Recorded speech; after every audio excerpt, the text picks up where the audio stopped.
Welcome back. Joining us now is Kandace Montgomery, who's co-executive director of Black Visions, and Minister JaNaé Bates, comms director for Yes for Minneapolis. Thank you, sisters, so much for joining us this morning. Good morning, y'all. Good morning. Thank you for having us. Good morning. The pleasure is ours. Listen, I am so glad to have connected with what you all are doing. One of the things we want to focus in on our show is bringing light to the actions that are happening. And in this conversation about police reform, defund the police, abolish the police, one thing we don't get a lot in the mainstream media is the alternative. They just stop the conversation by saying, oh, we're afraid to defund the police. Help us to understand this Yes on 2 campaign and your work envisioning a future different than what we have right now with our policing agencies. And I can begin with you. Let's begin with you, Minister JaNaé Bates, Sister Bates, Minister Bates. Yeah. So, this campaign really did come out of community. It came out of the city of Minneapolis, the residents of Minneapolis. Most certainly after the world witnessed the murder of George Floyd, we knew that we are long overdue about doing something about public safety in the city. The reality is that Minneapolis has never received a standard of public safety that is deserving. You naming earlier that the fact that Black men recognize that public safety means protection from policing, that's a problem, right? And so what Yes for Minneapolis has been doing, what the Yes on 2 push is the ability to finally have the right size response show up when you are experiencing your worst day, when you're in a crisis. And oftentimes what we know is that is actually not an armed police officer. And police officers have named that.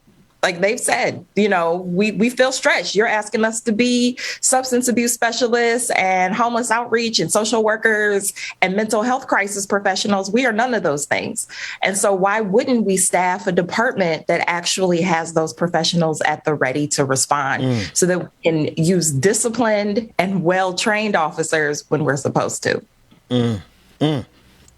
Yes. Sister Kandace, could you jump in there? Yeah, absolutely. I mean, I think JaNaé really named it directly. And, just to give folks some more insight right now, in the 60s, the police federation, basically the police union, created this law that required the police department at a certain staffing level. And that law, that policy basically is getting in the way of us being able to create a transformative approach to public safety.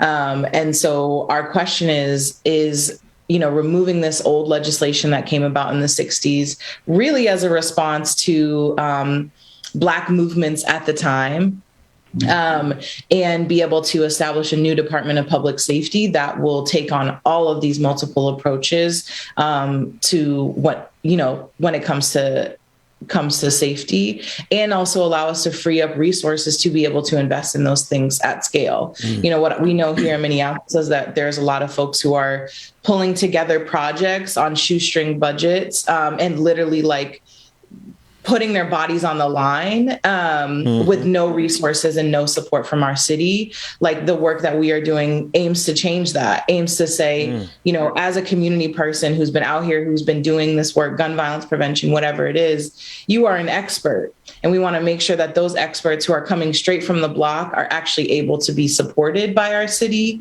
and seen as real, as critical infrastructure to what keeps us safe.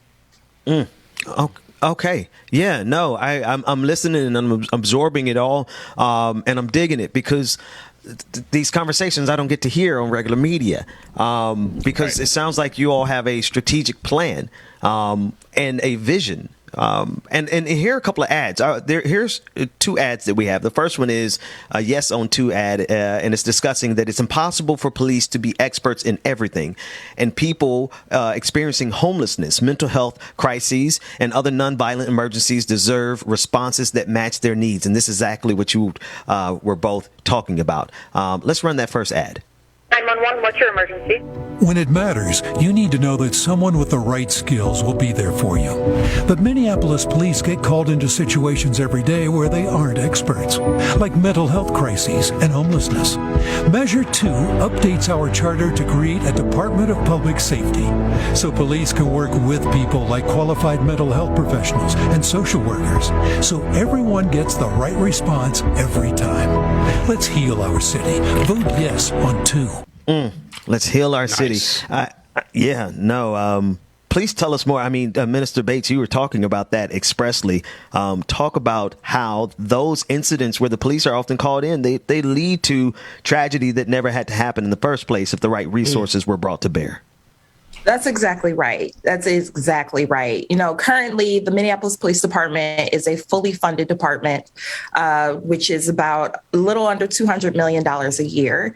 And even at that cost, right, we have still had to pay in inhuman body.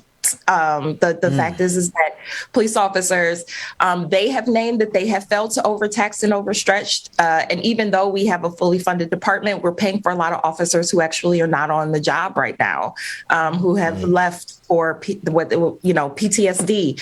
Also, after the murder of George Floyd, when we said we were going to hold them accountable, a lot of officers also left taking pensions and retirement. And so the fact that we continue to put millions and millions and millions of dollars into this department, not including the $60 million that we've put in for police brutality cases and lawsuits. Wow. Not including the over $30 million and counting for overtime.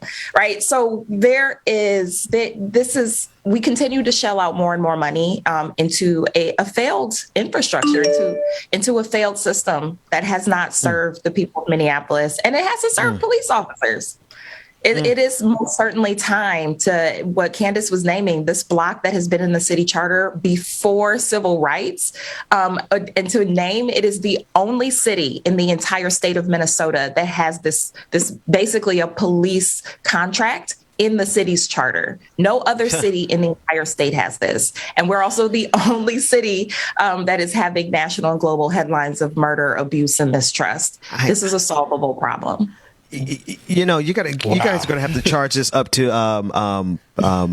I wish we got to have you back to talk this over with Georgia Fort, who is obviously in Minneapolis, 10 toes deep in Minneapolis. And we just, I would love to have had her in this conversation. I want to run this next clip really quickly. It's a yes on 2. And this is from Attorney General Keith Ellison. A good guy. I really like Attorney General Ellison. Let's listen to why he's going to vote yes on 2. Attorney General Keith Ellison on question 2. I'm voting yes because yes represents the hope that we can have a better, more humane, and more effective public safety.